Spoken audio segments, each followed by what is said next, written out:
Hi guys, the episode that you're just about to listen to is generously sponsored by our affiliates Board Game Crate. Board Game Crate provide a monthly subscription service where they get fresh new games delivered straight to your door. Just head over to www.boardgamecrate.co.uk, and furthermore, if you use our discount code UnluckyFrogIsAwesome, all lowercase, all one word, you'll get a cheeky little discount. It's easy to remember because it's true. No,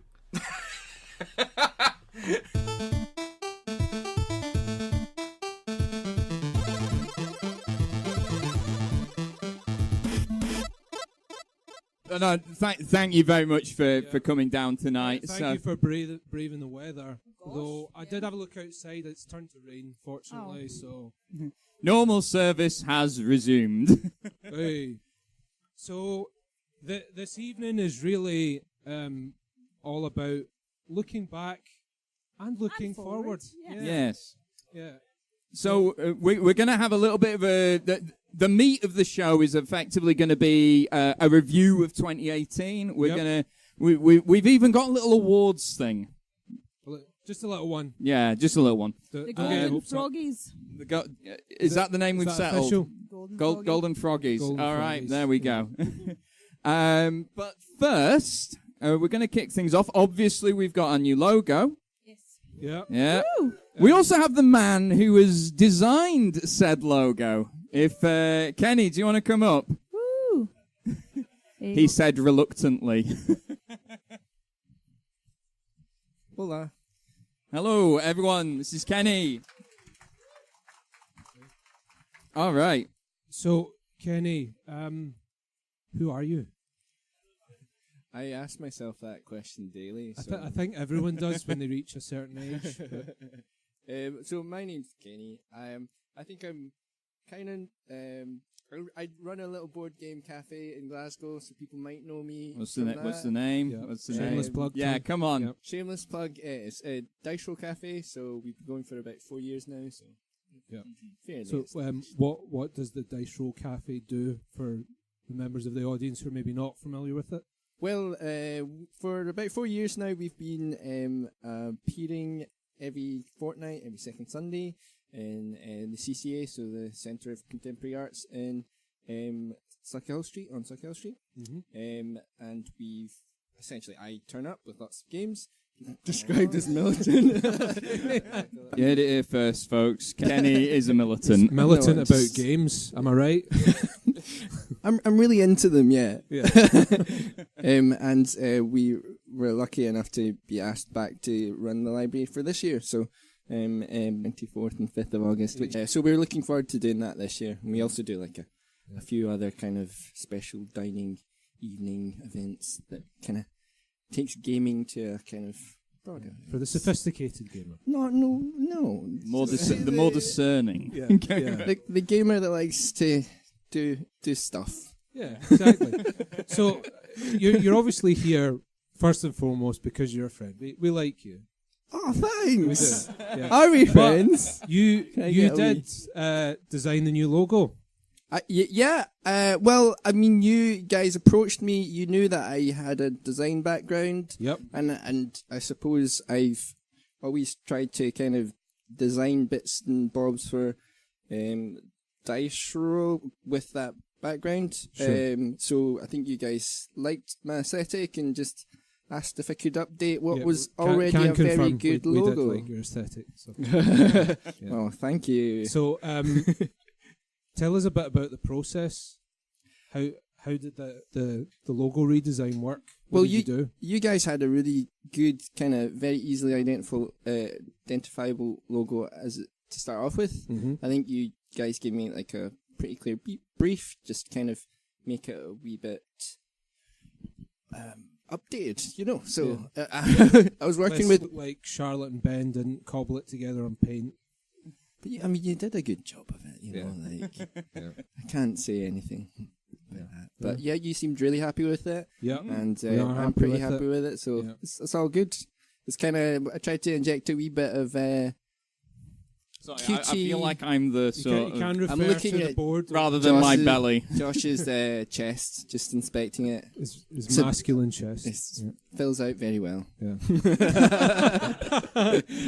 God damn it. But yeah, just tried to make it a wee bit more cuter, a wee bit like a little kind of playfulness, and like Yeah. made the muskets look a wee bit more chunkier and things like that. You know, Yeah. like I don't know. Yeah. Not terrifying, basically. Well, I don't think your logo was that bad, but yeah, That is this true. is That is dead. skulls and flavor. So Yeah. It is still absolutely. is a dead frog. But it's a cute dead frog. it's a cute dead froggy. So, for folk that are interested in Dice Roll Cafe, where can they look you up? Where can they find you? well, yeah, we mostly operate on Facebook. So there'll always be like an event. We kind of publish stuff here and there on Instagram, on Twitter. So all under the handle of Dice Roll Cafe. So you're rolling dice and it's a cafe. So it's pretty self-explanatory. But you can find us in there. Send me a wee message. Say hi to me. Give me a wee high five. You know, Yeah, very very approachable. I can see that. Yeah. Okay. Well, Yeah, thanks, Kenny. yeah, that's Cool. great. Okay, Everyone, give it up for Kenny. Thank you. So as you witnessed, it's not just the logo that we've had a little bit of a rebranding on. We've got a new tune, intro, We do, yeah. theme. Full-length track. Yes, courtesy of Right. this gentleman here, Yeah. whose other songs you've been listening to this evening. Yeah. Nick, do you want to come up? Yeah. Your Hello, everybody. So, Nick, tell us about yourself. Good evening, everybody. I'm FourFox. That's the name I go by. I do synthwave and EDM and retrowave, and I don't like samples. But yeah, I did the guy's previous track. Yep. Yeah, the original thing. Well, actually, I think for the first episode, it was me playing a guitar. It was actually. Yeah, I haven't heard but that. it's not. I wanna good. hear that. It's not good. But Ben mentioned you, and you were generous enough to grant us give us a track, which is That's a very kind way about getting paid, yeah. yes. The first one you guys came with, you had a really good idea what you wanted, and then with this one, just took what I already had, and it's an unlucky frog. So we got some really evil sounding frog sounds, and they do like board games. So we got some like wizard sounds. I'll play it again later because it kind of tailed Sure. off there. Yep. So you can all sit and have a really good listen and really get it in. Study it. Take it in. Yeah. Yeah. We go way back, don't we? We do. Yeah. Do. Nick knew me before the beard. That's how long we're Yeah, talking. there was yeah, a time before the beard. Yeah. we refer to that Yeah. time as BB, as Yeah. in before beard, and then there's AB Yeah, after yeah. beard. There's like a timeline. Yeah, But, there's a yeah. point zero. We were in the same physics class.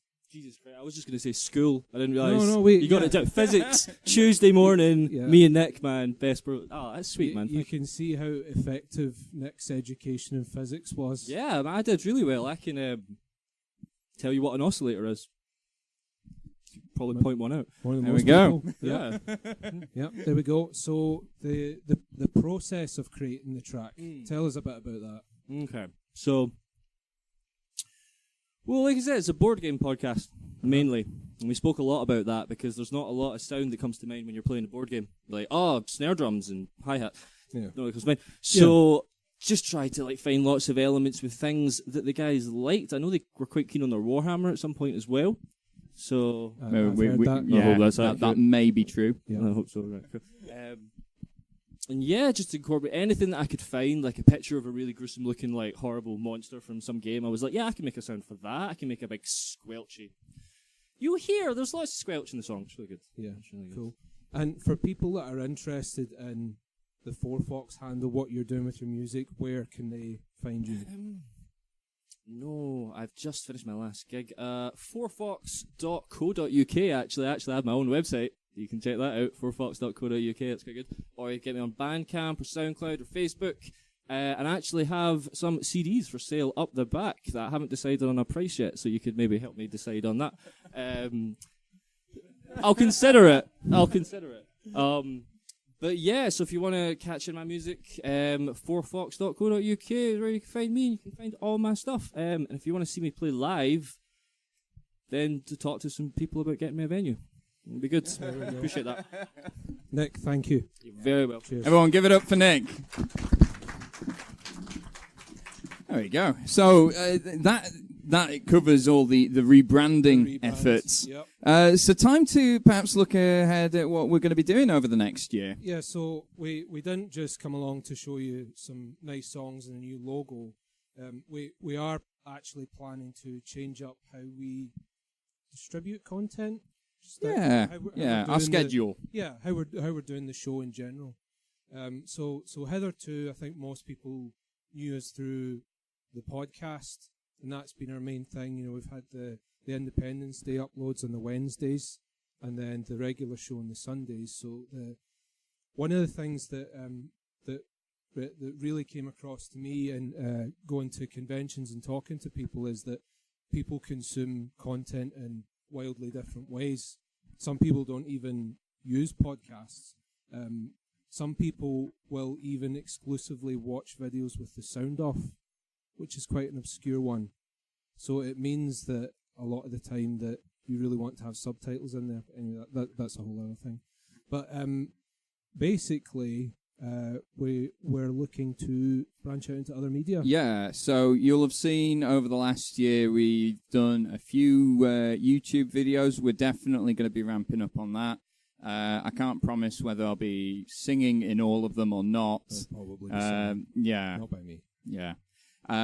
So you can expect we're hoping to get one up every week. Yep. So we'll be doing the videos because there's obviously a huge drive towards that. So don't need to tell you guys it's a very visual medium, so it makes sense to do more video content. We're also hoping to do one article on our blog a week, because that's another thing that I was quite surprised by, is the amount of people that I have spoken to that will only access information about the hobby by reading articles. People still read. Who knew? Who knew? So again, one article a week, and that can be a number of different things. One of the things we are going to do more on, because it's what we always get asked, is more reviews. We've tried to shy away from putting points on things. Yeah. Because that's really arbitrary and not very good. You got a good shot there, Kenny. Nice. Awesome. Nice. But, articles, reviews, columns about certain conventions that may or may not be coming up in the next calendar year. Yep. You expect to see more of that. And, of course, the podcast as well. Of course, yeah, we're going to continue the podcast, but the plan is to sort of meld the two separate shows into one, so that it's going to be a format of you're going to continue to see guests, and of course a lot of you guys here, you're welcome to come talk to us after the live component tonight. If you want to appear on the show, happy to do collaborations. There's a fair percentage of the audience that have already been guests, to be fair. Yeah, that's true. Yeah, but we're not going to stop pushing independent companies and designers, because I think it's fair to say that the reason that we do this is, first of all, because we like the sounds of our own voice, but it is, in all seriousness, we are about the community, and that starts right outside your door, I think. Yeah, exactly. And in terms of what we're going to be covering as well is going to change. Just by virtue of what we enjoy, we cover quite a lot of the GW stuff. I'm hopelessly addicted to Magic the Gathering and board games as well. But one thing we both really love, and we do talk about, but perhaps not as much, is RPGs. Yep. So, Tom, that's your cue. Come on up. This is Tom Mannering, everyone. Yeah, the microphone is on. Hello. So, who is your daddy and what does he do? Oh. You're not funny. Shut up. You're muted. Yep. There we go. There we are. Here I am. There we Hello. are. Yeah. Can hear your beautiful voice now. Dulcet. Dulcet. Tone. So, those of you who listen to the podcast regularly have probably heard, you may well have heard Tom on it before. Yes. Unless you avoid those ones. Yes, and you almost certainly have heard me talk about the Pathfinder game that Tom runs for me and a few friends as well. So you're going to be doing some content for us as well. Do you want to tell us a little bit more about that? Yeah, so one of the things you mentioned, obviously doing more video content, and one of the things we want to do as well as that is add a bit more variety to not just board games and GW stuff. We thought we'd bring all that to foreign RPGs and do a Warhammer Fantasy role-playing game. So we're going to, as a group, actually play through some Warhammer Fantasy 4th edition by Cubicle 7. Yep, can confirm. It is, well done, yes. Myself, I'll be GMing that. Josh, Ben, a couple of other people as well to be revealed at a later date will be joining in. We've started doing character gen for that. We're going to do it as audio only initially, I think. I think so. But we may look at doing some potentially live shows, potentially doing video. We'll see how it pans out. Maybe a couple of articles. Yep. So there's going to be a lot more on that coming up soon. We're going to pre-record it, so it won't be live, so it'll be edited and fine-tuned. Yeah. So you can not see me flicking through a rulebook. About as fine-tuned as we get, to be fair. Yeah, well. Outside of that, we're going to do some more reviews on RPGs, as you mentioned. Yep. Hopefully a few more video discussions, maybe look at some of the newer books that are coming out for a lot of systems. A lot of that kind of stuff. Yeah, so just in general, expect to see a lot more RPG-focused content. Yeah. And by all means, if you want us to cover a particular game, just give us a shout, and we'll definitely give it a go. Absolutely. Unless it's GURPS. Yeah. Yeah. Wait to nail your colours to the mast there, Tom. Thanks for that. Anyway, ladies and gentlemen, please give it up for Tom Mannering. Thank you very much. Thank you. Thank you. And just finally looking at the year ahead, we're going to be attending back. And yes, before we go back. But before we go forward, one of the highlights for us, for 2018 was a big year for us in many ways. And most of you here know that we had the honour of being the media partner for Tabletop Scotland. It is an honour. Yeah. It is an honour. But it lent us, I don't think it's pretentious to say, it definitely lent us an air of legitimacy that we maybe didn't quite have before. Biggest laugh of the night. Yeah. But, so certainly I thought it was an accolade. Yeah, I was quite proud of what we did. But we have we've got 3 of the 4 Tabletop Scotland guys. Yes, there we go. So we're going to invite Dave up to have a bit of a chat.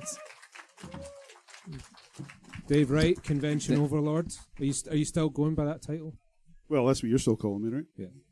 Well, it makes you say it.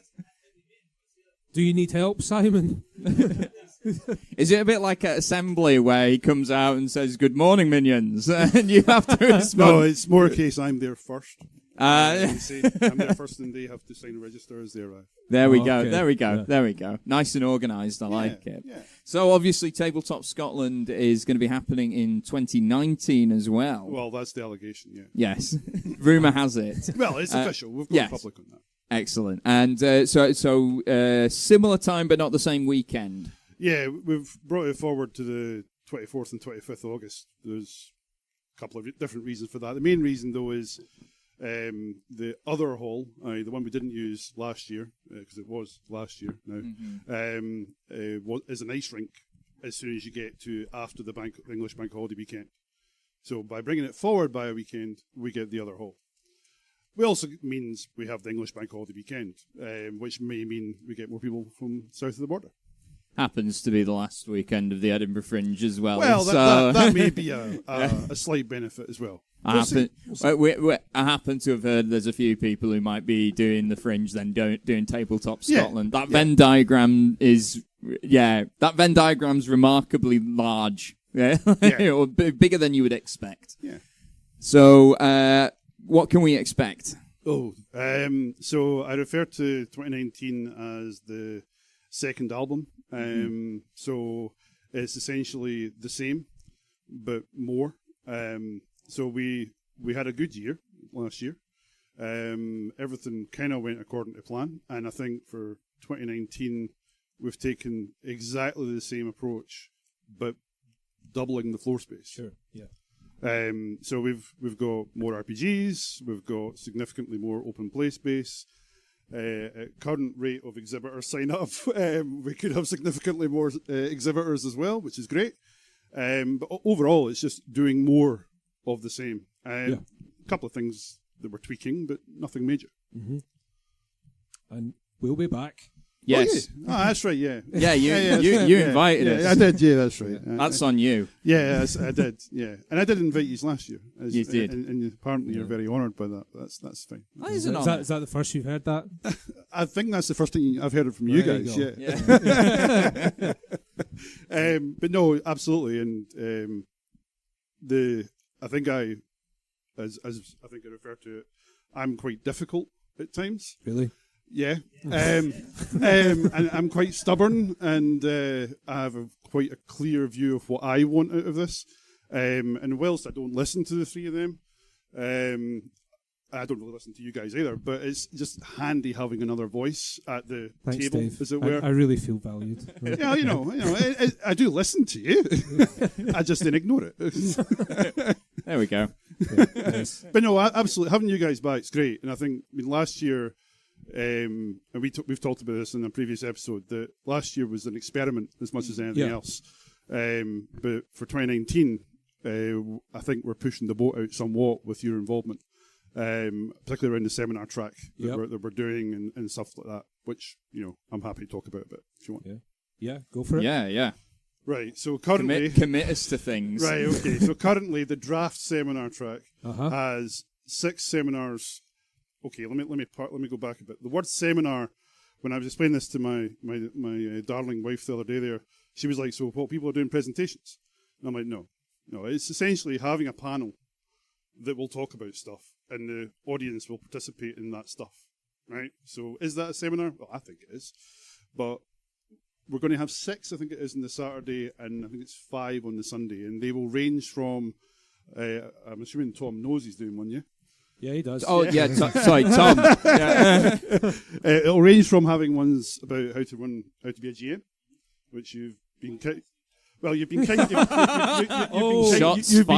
volunteered for. We're also having one about tabletop art, which we've announced, Eye of the Beholder, which is a film about the art history of D&D. Yeah. And we're going to have a panel of, currently we think it's going to be 5 artists. I can't name any of them yet, but they're all primarily role-playing based artists, and 4 of them live in Scotland and happen to be friends of mine, which is very useful. But we're also going to have one about board gaming with kids, because that's part of our identity, and other stuff. Yeah. And we're really excited about that. Yeah. And the pub quiz will be back. Yay. Yeah. Well, it was really popular. It was really popular last year. I think it surprised you guys by how popular it would be. It did, yeah. Yeah, we weren't expecting we didn't do a head count, but the bar was full. Yeah. We weren't expecting a room of... I think it was about 70-ish. Yeah. It was quite a lot. Yeah. And I don't think people were expecting you to be in a suit, Josh, either.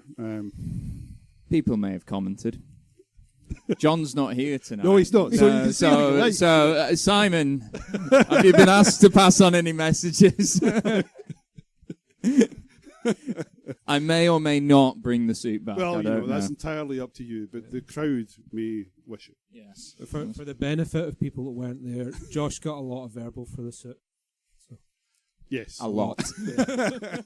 Not all of it was unjust, though. No, I think most of it probably was justified. Let's be fair, but I can still act hurt. So. You're still hurt and scarred by it, I can tell. But anyway, if people want to find out more about Tabletop Scotland 2019, where can they go? So you start with the website, tabletopscotland.co.uk. We're on Twitter and Instagram as Tabletop Scot, and we're on Facebook as Tabletop Scotland. Everything is on the website, though, and if you can't find it, then that's my fault. But, you heard it here. But we tend to be really quick at responding to queries, not as quick on the email front, but certainly Facebook stuff we're very quick at. So if you have any questions, if you have any requests, if you want to submit events, there's a button on the front page of the website. If you want to volunteer, there's a button on the front page of the website. And there's another 2 buttons, and I can't remember what they are. But on the 31st of January at 8 p.m. precisely, there will be another button on the website which will be for you to buy tickets. So, so yeah, that's quite exciting. Awesome. And of course, Dave, as well as Duncan and Simon, are here tonight. Yeah, so by all means, ask them questions. Yeah, feel free to throw most of them at those two. There we are. And then I'll veto anything they've said. Yeah, exactly. Yeah, there we are. Anyway, Dave, thank you very much for coming tonight and for being on. Everyone give it up for Dave Wright. Thank you. Charlotte, do you want to come back up? Yep. So, Charlotte, everyone. There we go. The actual mastermind. Yeah. She is the one who knocks. Yeah. I don't have a clue what I'm doing. I just show up and talk. Like, it's just... I'm fine with this. So we mentioned earlier tonight being about looking back and looking forward, and we thought we would do a wee bit of a live podcast while we're here. Yeah. Why not? Why not? Namely, we wanted to talk a little bit about what we thought were the best games. The highlights and maybe not so much highlights of 2018. Yeah. So, 2018, I think we can summarize. I'm going to sound really negative here, right? Sorry. But there were a few games that we were really looking forward to, and maybe it was our fault, maybe it was the game's fault, but they didn't quite live up to expectations. No, and I think there's a couple reasons for it. I think that the hype train is here in all its glory in our little hobby finally. I suppose it's indicative of growth in one respect, but it has its downsides. And I mean, certainly for me, I felt that there were quite a few games that were a bit overhyped. Quite big games as well that were overhyped. Yeah. Well, one of the really early ones, because I think we picked it up in January, didn't we? Fog of Love. Yeah. And some people gush about Fog of Love. Yeah. It's that was not a joke. And it looked presentation wise flawless. Beautiful game. Right? Yeah. Really good looking game. Yeah, really minimalist. Yeah. In terms of what it's trying to deliver, we felt it fell a bit short. Yeah, because it was touted as you're essentially role playing a relationship, but it kind of does that. But except you're jumping from really random encounters that probably wouldn't ordinarily happen chronologically, right? No, so for anyone that hasn't played it, in Fog of Love, it's a 2-player game. You're the couple, and you basically draw these cards, which are scenarios that pretty much every relationship encounters. So the first couple are fairly standard, like it's the first date. But then, just purely the way that the randomization of the game works, you can go from your first date to a fight with the in-laws. I think for us it's a bit weird actually. I was the lady. Anastasia, I believe your name was. That's right. Well remembered. Yeah. I know. I forgot all about Anastasia. I can't even remember my character. Victor. Oh. So one of us was quite invested in this game. But I think we went from first date to buying furniture together at IKEA, which you're right. That was it. Moving really fast. Yeah, but it pulls you out of the narrative because you spend ages with this character creation, and I have to say that is a cool thing about the game, that the character creation is all cooperative because you essentially pick each other's traits or flaws. Yeah. But it's you're picking the things about the other character that your character's fallen in love with, which is quite a smart mechanic. So you spend ages working together with all this character creation, and then it counts for nothing. Almost. You just have this weird disjointed montage to play through after it. Yeah, and it's a shame because I really wanted that game to be good. Don't get me wrong. I love fantasy. I love science fiction, right? let's be honest, it's kind of done to death in this hobby. So anything that is a bit different, I think immediately, right, that's nice, that's smart, I like that. And this just fell a little short. Yeah, I mean, on the one hand, you got to take your hat off to anyone who's trying to do something a little bit different, right? But as an experiment, I don't think it worked. No. So I suppose that was one of the first big games that we struck off our game of the year list. I suppose, quite unfortunately, it sort of set the tone a bit for the first half of the year. There was a lot of, like Josh was saying earlier, like quite big sort of AAA titles that we were just quite sorely disappointed with. I mean, like for me, I was really excited about Betrayal Legacy. I mean, I know that the Betrayal franchise is quite a controversial one. You know, some folk love it, some despise it.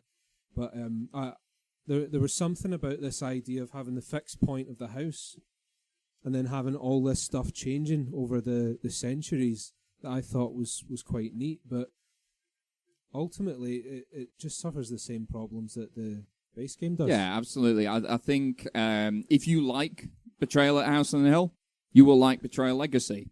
If you hated it, you will not like Betrayal Legacy. It's pretty much as simple as that. They had the opportunity to fix some of the problems, but didn't. It sort of flies in the face of it being a legacy game because there's certain haunts where the traitor character is so powerful that you don't really have any agency over the narrative. You just have to accept that eventually they're going to catch you and you're going to die. And then whoever was the traitor gets the deed of the house. And I think a lot of the appeal with legacy games is watching your narrative emerge as you play the game. And it just feels a bit like the inevitability of fate, like punching you into submission. Yeah, well, I mean, what's the point in playing through an interactive story if you have no agency? You may as well just watch a film. Yep. So, we enjoyed it for what it was, but we've still got a bit to play of it, and I think we will see it through for the sake of like finding out how it ends. But I don't want to spoil it for anyone, but if you want spoilers. So far, we're probably about halfway through the campaign. The beginning's been the best bit so far. Yeah, by a country mile as well. Yeah. Like, and that's a weird place for a game like that to be in. So yeah, so that was Betrayal Legacy. Do you want to talk about Age of Sigmar Champions? Let's talk about Age of Sigmar Champions. I think what we should start with is it's a really good game. Yes. The problem is there are elements of it that do not feel as though they were thoroughly play-tested. Yeah, exactly. Mechanically, it is a really different card collecting game. The fact that you have 4 lanes, which is like sort of positioning. Yeah, it's like representing the battlefield, the columns. So that's something that's really different compared to the likes of Magic the Gathering and Pokemon and Yu-Gi-Oh. So that makes it stand out immediately. They've got this rich history of the Warhammer universe as well. Yeah, but orcs are horrible. Horrible. Yeah, the destruction faction is the particular part of the game where. Bowers is laughing because he has an orc deck, don't you? Yeah. There we go. Were you just saying, this is fun, isn't it? Over and over again. So the thing about the orc deck is that they get a lot of extra action initiative, which in a game that is all about utilising those actions to the fullest, it makes for some horrible games when you're on the receiving end of it. Because, I mean, Bowers was just saying, like, I have played games against orcs where I have gone from 28 health to 0 in one turn because they just steamroll you. But that aside, there's some really cool ideas in the game. we're huge Warhammer fanboys, so it's just really cool to be able to have all that neat artwork in card form. The fact of the matter is that they've released a new expansion for it, and as the game progresses and matures, they'll probably fix some of these problems. The sort of living rule set's quite a popular way of managing a game now, and for very good reason. And to their credit, they've been pretty prompt in getting out errata for the game, and they're constantly beta testing new rules for it. So unlike the other games we've spoken about tonight, where I would maybe urge you to avoid them if you're not sure about them, I think Age of Sigmar Champions is still worth a look. Yeah, definitely. It's got a really good digital client as well. Yep. Download it on your phone. It works really well. I wish Magic the Gathering would have an app on it on my phone, although that's probably for the best for my bank account. Yep. So, I think in terms of other games, Keyforge. Oh. This is going to be a controversial one, I think. It is a good game. Yeah. It's just not a brilliant game. Well, the thing that I had said to you when it came out that I had noticed was that, unlike other card games, the people that we noticed were making a buzz about it. It was the board gamers. Aye. And I think that was a very smart decision on Fantasy Flight to not try and poach a market from Wizards of the Coast or Yu-Gi-Oh! Or the Pokemon Company, because those guys are entrenched. Yeah. And we're not going to budge. So, but like even like the language they use in the game, like rather than like talking about health stats and things like that, they talk about resources. As soon as you mention resources, board gamers prick their ears up. Yeah. love a good resource management game. And I think the thing for me, like you were saying, that Keyforge is a good game, it's not a brilliant one, is that it's not that different from a lot of the combat-driven card games. Yeah, they've changed the names, but, Amber may as well be health. Yeah. Your creatures may as well be attacking your opponent. Yeah. So, and really well polished. You can tell Richard Garfield designed it. Very good. If you like that sort of game, you will like Keyforge. Of course, yeah. But for us, artwork's all really nice. Yeah, as well. yeah, really clean although looking. You've got these wildly different houses, it still feels quite uniform, which is quite a feat. Exactly. So good game, not brilliant. Definitely not a Game of the Year contender for us. Nope. I think the last one to mention was A Song of Ice and Fire. Yeah. So, Cool Mini or not have, as I'm sure you're all aware, been churning stuff out at the moment of wildly varying quality, it has to be said. We were quite excited about A Song of Ice and Fire getting a war game, because that was our gateway into the hobby, was wargaming. And it really just feels like old school Warhammer Fantasy. Yeah. One thing to say, and the miniatures are really nice. Absolutely. Yeah. And all the stuff that you got in your backer kit was phenomenal. I get the Hand of the King pledge, which was you get the Starks versus Lannister set, and then you get a special promotional box that was just from the Kickstarter. And one of the things that we said when we were opening it up is that we're pretty much sorted for any RPGs that we play in a sort of Dark Agey setting. You've got every town guard or ranger or bandit that you'll ever need now, as long as they're human. Yeah. Anyway, I think we have moaned for long enough. Yeah, let's get to the good ones. Yeah, let's get to the good ones. Yeah, so we've done 4 sort of categories that we wanted to cover, so that we were not just gushing about one game. So first up, we were going to talk about what we felt was the best expansion / new edition. Yes, so this is either an expansion to an existing game or a new addition to a previously existing game. because it would be a little unfair to count things like a new edition of Twilight Imperium, for example.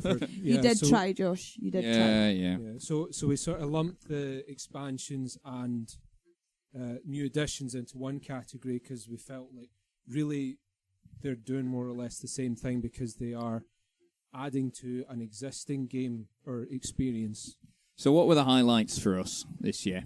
Well, I think we just start off with what we thought was the best. Yeah. So Kill Team. Yep. We really like the new Kill Team. Warhammer 40k Kill Team. Tom approves. Perfectly distills what have until quite recent years been these large-scale miniature-based war games into what you can now play on a kitchen table with about 5 dudes. Yeah. If you want to, I mean, you can go horde and have like 20 Imperial Guardsmen, but the fact of the matter is that it's a pretty clever way of just getting people involved. It's a gateway drug. Yeah. That's what it is. Yeah. So that was the one that really impressed us. Along the same lines of GW products, we really liked Warhammer Underworld's Night Vault as well. Yeah, we really liked it, but the reason that we decided that to go with Kill Team instead of Night Vault was that we didn't quite feel that Night Vault added enough. Yeah. I mean, in some ways it ticks all the boxes of a good expansion in that it adds to the game in interesting ways without detracting from the core experience of the game. Whereas I feel like Kill Team has radically changed wargaming for the better. I mean, it's a testament because you really don't like Warhammer 40k. No. At all. No. But you actually like Kill Team. I really like Kill Team, and I actually own a little Space Wolves squad now. You're welcome. Yeah. Thanks, Josh. And in terms of other expansions then, right, I do want to see a very quick show of hands. Who plays or keeps up with Magic the Gathering? Oh, we've got 3. That's more people than I thought we would have. More than at Tabletop Scotland. I'll keep it brief for the benefit of everyone else. I loved Guilds of Ravnica. One of the best settings they've ever done. And both the draft setting and the standard sort of constructed deck settings for that revolve around Guilds of Ravnica were excellent. Really diverse, really fun. The 3 people who play Magic the Gathering, yes, they agree. Yes, I'm getting a thumbs up. Not all of them. Tom, why? How dare you? So, does that wrap it up for the expansions? Yeah, I don't think there's much more to say in that regard. Kill Team was just something else, I felt. Yeah. Something special. Yeah, exactly. So, speaking of games with miniatures in... That was a rubbish segue, wasn't it? Yeah. Right. We've got a best miniatures category. Yeah. So minis or components to games that we were really impressed with. So there was one particular miniatures range that you were quite enthusiastic about, Charlotte. It's Stuffed Fables. Don't know if anybody's played or seen the miniatures for Stuffed Fables. They're beautiful. Yeah. That's all I have to say. They're beautiful. They should have won in my opinion, but Yeah, I got so- got voted out. Voted down. Ha! So it's for anyone that doesn't know, Stuffed Fables. It's essentially like a sort of toys to life game. You play cuddly toys. Trying to protect like their girl in her sleep. Yeah, So they're she like, goes like into their dreams and fending off these Yep. nightmare creatures from a little girl. they So look it's- like the in Toy Story, the head with the legs. That's what they look like. They're terrifying. Yeah. So Yeah. and I think the designers actually said he's massively inspired by Pixar, and Yeah.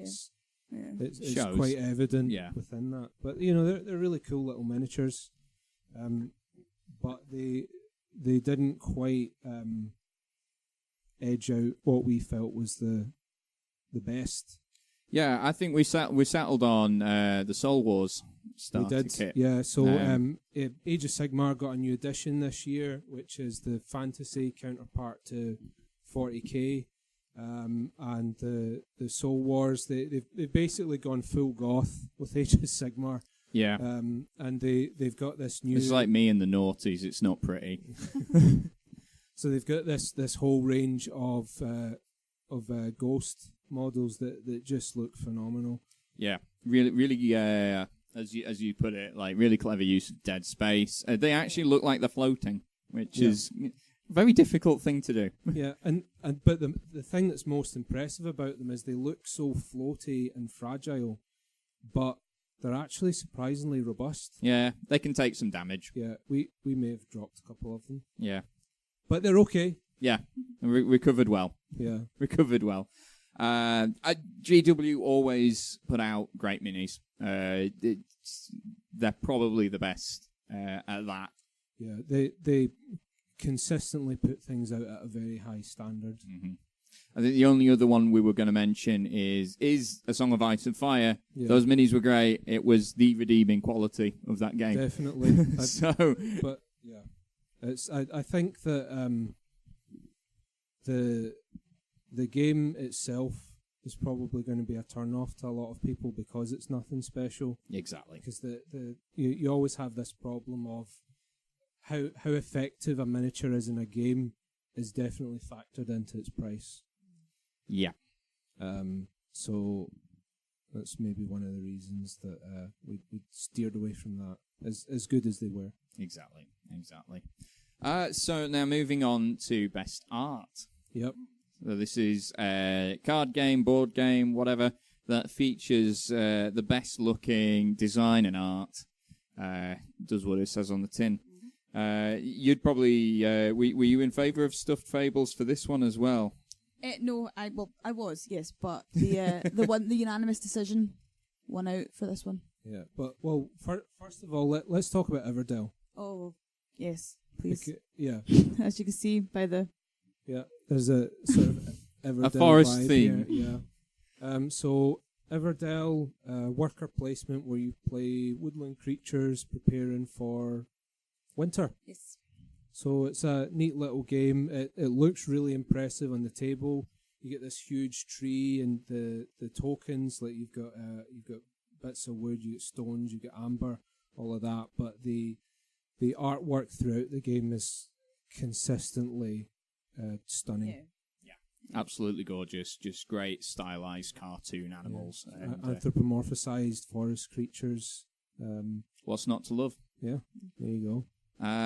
I, being, again, a cardboard crack addict, would put forward Magic the Gathering, but given that neither of you two play it, I always get voted down on that. So, yeah. But, again, Wizards of the Coast know what they're doing, particularly Guilds of Ravnica, and the Guildmaster's Guide to Ravnica, the Dungeons & Dragons expansion. I'm looking over at Tom for confirmation. Yeah, I got the name right. Awesome. The art used across those was fantastic. Really encapsulates the theme of that universe that they set it in. But I mean, in the end, we had a sort of late entry to our considerations. I believe we only got it on the 25th of December. We did, yeah. My mother-in-law got me it for Christmas. She did well. Yeah, she did. Yeah. she had help, but she done good. It was a game called Koi. So in Koi, you play a little koi carp trying to eat lots of dragonflies. It sounds very simplistic, and it is, but the artwork in this game is something else. Yeah, they look like the cards look like something you would quite happily hang on a wall. Really nice, gorgeous watercolors. And as you might expect, very influenced by Japanese style art as well. Yeah. I think especially the standout to us was the weather cards. Yeah. Because with it being a pond, a natural feature, you've got these weather cards throughout the game that introduce different weather effects, and each card is a unique weather effect with a unique piece of artwork on it. And it's the most beautiful watercolour that they've done, and they've encapsulated loads of different moods they've used a wildly varying color palette to represent that, and it's a very impressive game to look at. And not only to look at as well. Yeah, because it is also our choice for Game of the Year. Yes. Yeah. It has what I would call the Mario Kart effect. The more sort of peaceful and zen and cute a game is, the more angry I get at it. But in a really good way. I was absolutely raging when we first played it. You were. And every game that we've played has gotten more and more competitive as we've played. And actually down to the wire as well. Yeah. Which is always a great sign, I think. Even if you fall behind, you can catch up. And just, it kind of blindsided us because we started the year with these expectations of these big games, and it turns out it's a little game about fish that was our favourite of the year. Yeah, and I've played it with people that have wildly varying levels of experience with games. I actually taught my mum, who has no interest in tabletop gaming, to play it in 5 minutes. And she managed it all. I think it's fair to say that in terms of accessibility, there's a lot to be said for it as well, because there's very little reading involved. So it does mean that people that maybe struggle with literacy, your koi cards, which govern your movement in the game, are all symbols that basically show you the direction you're allowed to move your koi in. Exactly. It's pretty flawless in that respect. Very, very fluid system, very intuitive. And like I say, pretty much everyone that I've taught to play the game, they've been off in 5 minutes, and I don't need to be hand-holding them throughout it. And I think that is testament to very, very good game design. Exactly. So that is our Game of the Year, our Golden Frog winner. Has anybody played Koi? Just out of curiosity. Yeah. We've got members of Ben's family. So my sister's boyfriend, Ali, I actually taught him to play Koi in 5 minutes, and he beat me at it. So... Yeah, there we go. Give him a round of applause. Yeah, there we are. Smirk and Laughter Games. Smirk and Laughter. It's designed... Thank you, Charlotte. It's designed by a chap called Bill Lasek, and I believe it's actually his first solo effort. And the art... Oh, sorry.